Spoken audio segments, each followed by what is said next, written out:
आज का दिन का गज जो हमारा स्टॉक है ना वो पीवीसी पाइप यानी कि प्रिंस पाइप की हम बात करने वाले हैं। इस कंपनी की बिजनेस की मैं बात करूँ तो इसके नाम के अंदर ही हमें पता चल जाएगा पाइप्स एंड फिटिंग।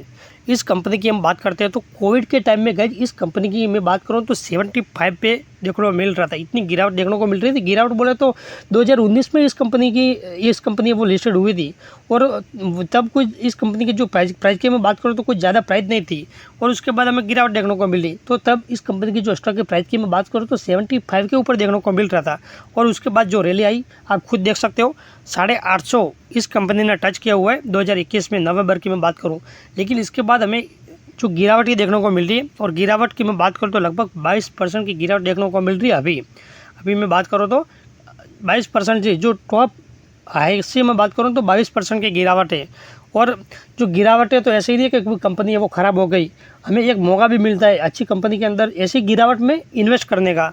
इस कंपनी की मैं बात करूं तो 7,500 प्लस इस कंपनी का प्रोडक्ट हमें देखने को मिल रहा है। सारे प्लास्टिक के प्रोडक्ट ये कंपनी है वो बनाती है, तो हमें बहुत ही ज़्यादा मतलब 7,500 प्लस इस कंपनी का प्रोडक्ट हमें देखने को मिलता है। आगे हम बात करते हैं इस कंपनी के रिटर्न की।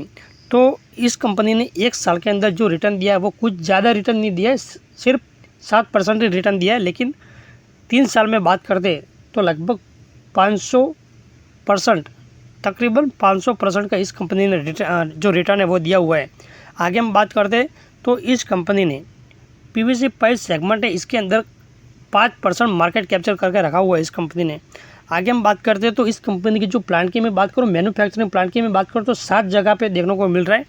दादरा नगर हवेली में 2, अताल और दादरा, फिर हरिद्वार, चेन्नई, कोल्हापुर, जयपुर और तेलंगाना, हमें टोटल 7 जगह पे इस कंपनी का जो प्लांट है वो देखने को मिलता है। आगे हम बात करते हैं मार्केट कैप की तो 7,500 करोड़ का मार्केट कैप देखने को मिल रहा है।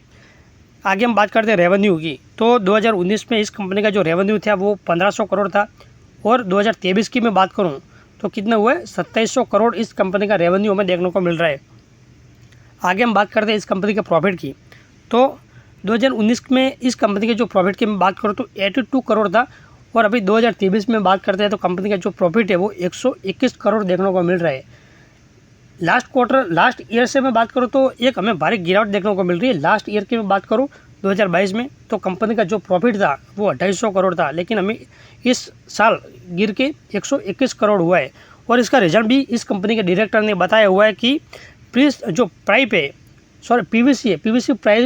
प्राइस है उसमें भारी गिरावट होने की वजह से हमें ये जो नुकसान है वो झेलना पड़ रहा है। इतनी गिरावट हमें ये जो 2023 में देखने को मिल रही है ना वो इसीलिए देखने को मिल रही है क्योंकि जो पीवीसी कीमतों में भारी गिरावट होने की वजह से हमारा जो ये नुकसान है वो झेलना पड़ रहा है। आगे हम बात करते हैं इस कंपनी के शेयर होल्डिंग की तो प्रमोटर है वो लगभग 60% होल्ड कर रहे हैं। एफआईज की हम बात करें तो 6% होल्ड कर रहे हैं। जून 2022 की हम बात करें तो एफआईज की जो होल्डिंग थी वो कितनी 4%, वो अभी बढ़ा के 6% देखने को मिल रही है। डीआईज की होल्डिंग की बात करूँ डोमेस्टिक इंस्टीट्यूशन की तो 14% होल्डिंग थी जून 2022 में, वो अभी बढ़ा के 15% से 16% देखने को मिल रही है।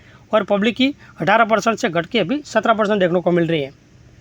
तो ये कंपनी कोई ख़राब कंपनी नहीं हुई। अगर ख़राब कंपनी ये होती तो ये जो प्रमोटर और है ना ये इधर ये एफआईज और डीआईज उनकी होल्डिंग हमें इधर बढ़ती हुई नहीं देखने को मिलती। तो कोई कंपनी में कोई गड़बड़ी नहीं है, कोई ख़राब नहीं है। जो उनके जो प्रॉफिट और लॉस है वो ऊपर नीचे होते रहते हैं, लेकिन कंपनी कोई ख़राब कंपनी नहीं है गाइज। इस कंपनी के अंदर आप निवेश कर सकते हो। और अगर आपको गाइज ये वीडियो अच्छा लगता है तो वीडियो को लाइक कीजिए, शेयर कीजिए और चैनल को भी सब्सक्राइब कीजिए।